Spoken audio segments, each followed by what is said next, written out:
নাফিস, কাজ কত দূর? সব তেলের কার্টন পেছনের গুদামে সরিয়ে আসিস তো? জি মহাজন, সব সরিয়েছি। দোকানের সামনে থেকে শুধু 2-4টা ছোট বোতল রেখেছি, বাকি সব ভেতরে।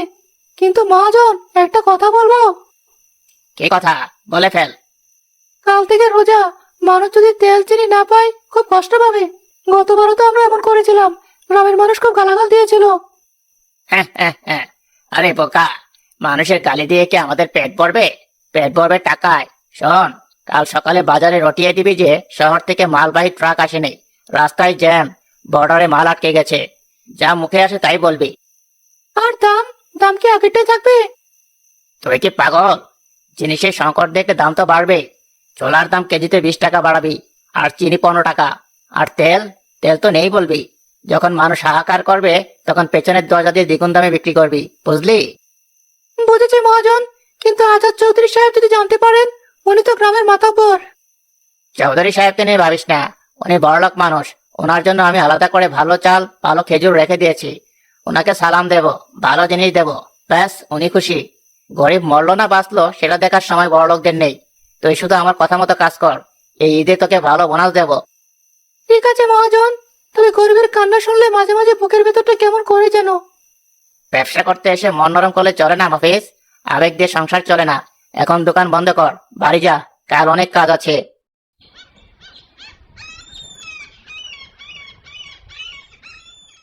আরে পাগল যে, অনেকদিন পর দোকানে, কি খবর? জি ভাই, খবর ভালো না। কাল রোজা, তাই ভাবলাম সংসারের জন্য কিছু সদাই করি। শিকদার ভাই, জিনিসের দাম নাকি বেড়েছে? আর বলো না পাগল, বাজারে আগুন, আমরাই তো মাল পাচ্ছি না। বলো কি লাগবে তোমার? ভাই, আমাকে 1 কেজি চিনি, 1 কেজি ছোলা, আর 1 লিটার সয়াবিন তেল দিন, আর আধা 1 কেজি ডাল। টাকা এনেছো তো, নাকি খাতা খুলতে হবে? কিন্তু এখন কিন্তু বাকি দেওয়া বন্ধ। না ভাই, টাকা এনেছি। সারাদিন মাটি কেটে 350 টাকা পেয়েছি, এতেই তো হয়ে যাওয়ার কথা, তাই না? 350 টাকা? তুমি কি আমার সাথে মজা করছো বাবুল? 1 লিটার তেলের দামই তো এখন 200 টাকা। বাকি 150 টাকা দিয়ে তুমি কি কিনবে? চিনি, ডাল নাকি ছোলা? 350 টাকাতে এখন কিছুই হয় না। কি বলেন ভাই? পরশুদিনও তো হিসাব করলাম, 350 টাকা সব হয়ে যাবে। 2 দিনের মধ্যে দাম এত বাড়লো? আরে, বিশ্ববাজারে সংকট, মাল আসছে না, তেলের দাম আকাশ ছোঁয়া। তোমার যদি পোষায় তো নাও, না হলে অন্য দোকানে দেখো, আমার সময় নষ্ট করো না।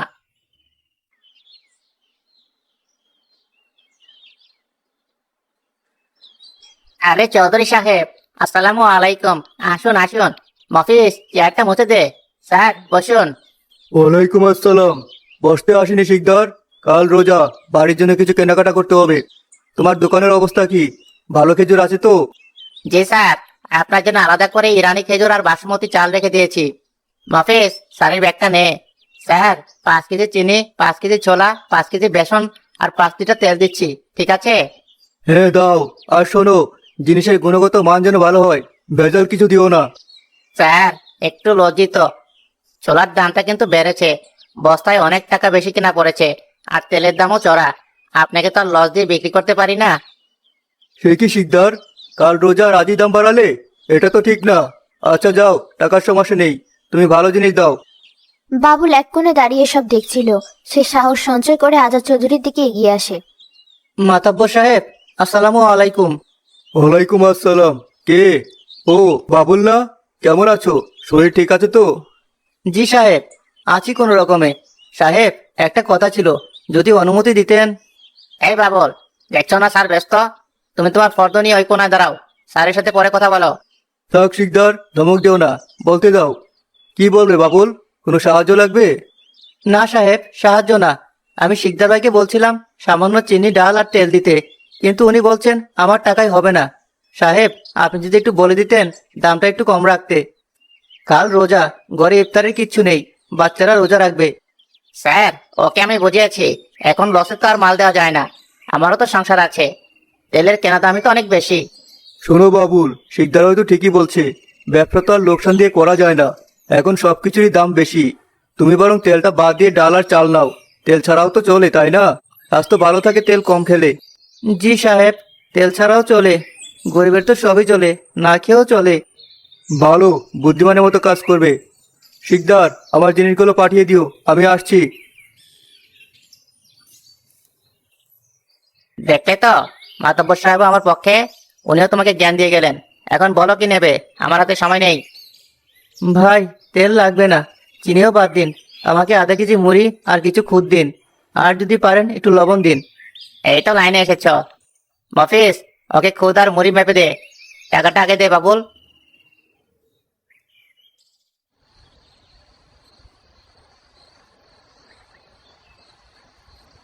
এসেছো? সেই কখন থেকে বসে আছি। বাজার এনেছো? মেয়েটা সেই কখন থেকে জিজ্ঞেস করছে বাবা কি ইফতারের জন্য জিলাপি আনবে নাকি খেজুর আনবে।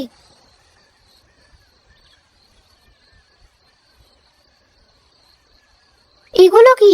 তিল কই, ডাল কই, চিনি কই? কাল রোজা, সারিতে কি দিয়ে ভাত খাবো? আর ইফতারিতে মেয়েটা কি কি দেবো? শুধু মুড়ি চিবিয়ে রোজা খুলবে? আমি কি করব জরিনা, বাজারে আগুন, শিকদার সব জিনিসের দাম দ্বিগুণ করে দিয়েছে। আমি অনেক অনুরোধ করলাম, মাতব্বর সাহেবকেও বললাম, উনিও শিকদারের পক্ষ নিলেন, বললেন তেল ছাড়াও নাকি চলে। মাতব্বর সাহেব এই কথা বললেন? ওনার ঘরে তো আজ পোলাও কোরমা রান্না হবে। বড় লোকরা কিভাবে বুঝবে পেটের জ্বালা? মেয়েটা বড় হয়েছে, ও রোজা রাখবে, ওর বান্ধবী নদী কত কি খাবে, আর আমার মেয়েটা কি শুকনো মুড়ি খাবে? চুপ করো জরিনা, আস্তে কথা বলো। মেয়েটা শুনলে কষ্ট পাবে। আল্লাহ যা দিয়েছেন তা দিয়েই রোজা রাখবো। গরিবের আবার স্বাদ আহ্লাদ। তুমি এই খুদ দিয়ে যাও ভাত রাঁধো আর পোড়ামরিচ ডলবে, এটাই আমাদের কিসমত। কিন্তু সাহারিতে? সাহারিতে পানি আর ভাত। আল্লাহ যদি তৌফিক দেন, কাল দেখবো কিছু জোগাড় করা যায় কিনা। তুমি চোখের পানি মোছো, বকুল যেন না বোঝে।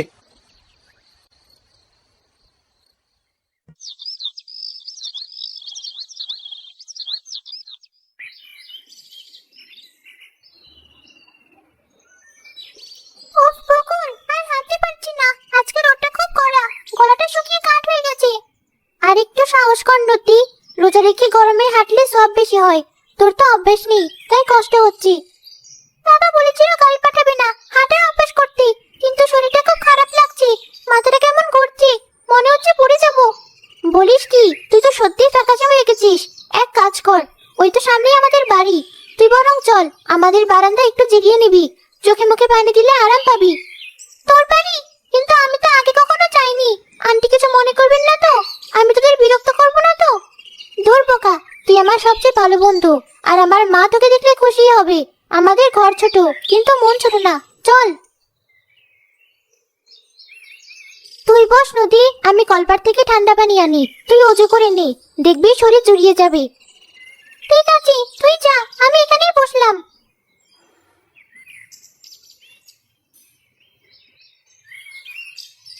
তুমি আরেকবার শিকদারের দোকানে যাও না, বাকিতে যদি একটু ডাল দিত। চুলায় শুধু পানি আর খোট দিয়েছে যাও ভাত রাখতে। মেয়েটা রোজা রেখেছি, ইফতারিতে একটু ডাল বড়া, একটু পেঁয়াজ বা এক গ্লাস শরবত খাবে না? ও তো ছোট মানুষ। আমি গিয়েছিলাম জরিনা, আসরের নামাজের পর আবার গিয়েছিলাম। শিকদার আমার মুখের ওপর না করে দিয়েছে, বলে টাকা নেই তো মাল নেই।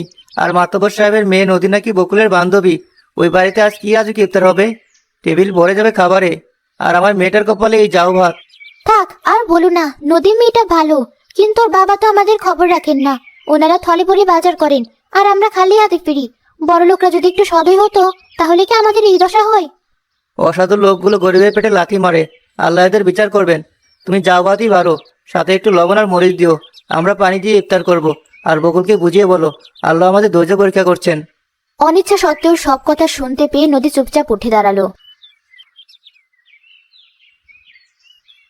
কিরে নদী, তুই দাঁড়িয়ে আছিস কেন? এই নে পানি, হাত মুখ ধুয়ে নে। না বকুল, আমি এখন বসবো না, মা চিন্তা করবে। ইফতারের সময় হয়ে আসছে, আমি যাই। কিন্তু ইফতারের তার বেশি দেরি নেই, তুই ক্লান্ত, একটু জিরিয়ে যা, মা শুনলে রাগ করবে। না, আমি যাই, তুই ভালো থাকিস। আর শোন, আমি আসছি।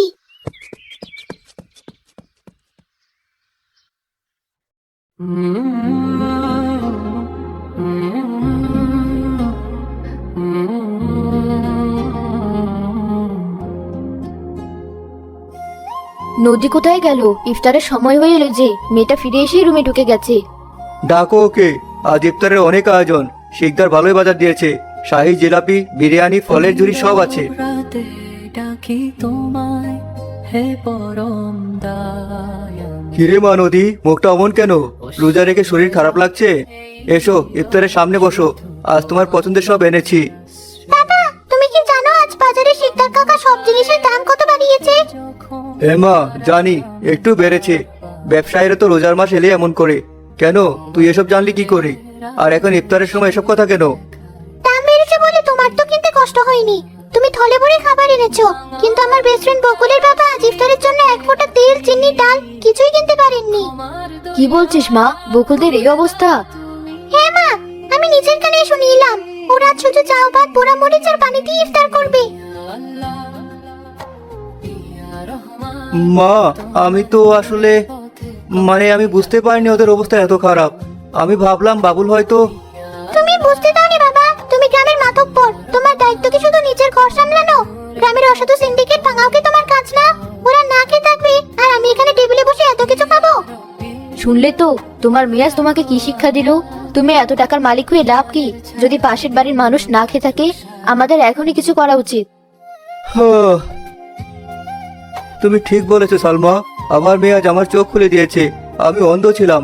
সালমা, দেরি করো না, বড় বড় টিফিন ক্যারিয়ার গুলো বের করো। এই টেবিলে সব খাবার, বিরিয়ানি, ফল, চপ, বেগুনি সব প্যাক করো। মা চলো, আমরা আজ বকুলের বাড়িতে ইফতার করব। আর কাজের ছেলেকে বলো ভাড়ার ঘর থেকে চাল, ডাল, তেল আর চিনির বস্তা বের করতে। আমরা রিক্সা ভ্যান করে নিয়ে যাব। আজ থেকে এই গ্রামে কেউ না খেয়ে থাকবে না। আমি আমার প্রায়শ্চিত্ত করব। জরিনা, পানি দাও। আজান দেবে এখনই, মেয়েটাকে ডাকো। এই সময় আবার কি এলো? মহাজন টাকা চাইতে এলো নাকি? চৌধুরী সাহেব, আপনি এই গরিবের কুটিরে? বাবুল, আসসালামু আলাইকুম। আমাকে মাফ করে দিও ভাই, আমি বড় অপরাধী। আমি মানুষ হতে পারিনি। সাহেব, এসব কি বলছেন? আপনি মাতাব্বর মানুষ, আপনি আমার ঘরে কেন? মাতব্বরগিরি ধুয়ে পানি খাবো? যদি প্রতিবেশী না খেয়ে থাকে? আজ আমরা তোমার মেহমান। নদী বলল বকুলের সাথে না খেলে তার রোজা নাকি খুলবে না। বকুল, আমি বলেছিলাম না আমরা একসাথে ইফতার করব। দেখ, আমি চলে এসেছি। নদী, তুই সত্যি এসেছিস? তোমরা কষ্ট করলে কেন? আমাদের তো বসার জায়গাও নেই।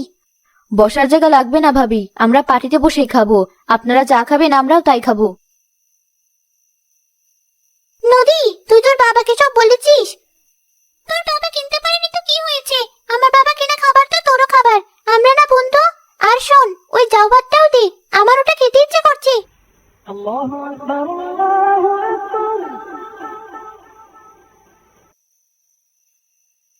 বাবুল, একটা কথা বলি। আমি এতদিন শুধু নিজের ঘর গুছিয়েছি, গ্রামের খবর রাখিনি। এটা আমার ভুল ছিল। সাহেব, আপনারা এসেছেন তাতে আমরা খুশি। কাল সকালে আমি নিজে বাজারে যাব। ওই শিকদার সহ অন্যান্য ব্যবসায়ীর সাথে বসবো। রোজার মাসে গরিবের পকেট কাটার সাহস তারা কিভাবে পায় সেটা আমি দেখে নেব। সাহেব, আল্লাহ আপনার ভালো করুক। জিনিসের দামটা কমলে আমরা দুমুঠো খেয়ে বাঁচতাম। চিন্তা করবেন না ভাবি, আমি কথা দিচ্ছি কাল থেকে এই গ্রামে ন্যায্য মূল্যে নতুন দোকান বসবে, যেখানে আপনাদের মতো মানুষেরা সঠিক দামে সব কিনতে পারবেন। আর শিকদার যদি সোজা পথে না আসে, তবে এই গ্রামে তার দোকানদারি আমি বন্ধ করে দেব। বাবুল, ওই নতুন দোকানের দায়িত্ব কিন্তু তোমার।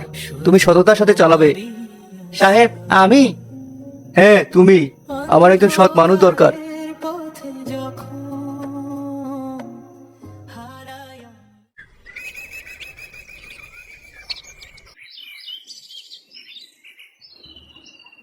শিকদার, বাইরে এসো। আসসালামু আলাইকুম স্যার। কি ব্যাপার স্যার, সকাল সকাল? শুনলাম মাল নেই বলে দাম বাড়িয়েছো। আমার নিজের গুদামে তো দেখলাম মালের অভাব নেই। তুমি কৃত্রিম সংকট তৈরি করেছো। স্যার, ভুল হয়ে গেছে, মাফ করে দেন। শয়তানের ধোকায় পড়েছিলাম। শয়তান তো তুমি নিজেই। আজ থেকে যদি 1 পয়সা বেশি দাম নাও, তবে তোমার দোকান সিলগালা করে দেব। আর শোনো গ্রামবাসী, আজ থেকে আমাদের ইউনিয়ন পরিষদের সামনে ন্যায্য মূল্যের দোকান বসবে। সেখানে চাল, ডাল, তেল সরকার নির্ধারিত দামে পাওয়া যাবে। যার টাকা নেই সে আমার সাথে দেখা করবে। মারহাবা, মারহাবা, চৌধুরী সাহেব জিন্দাবাদ। স্যার, আর ভুল হবে না, তওবা করলাম।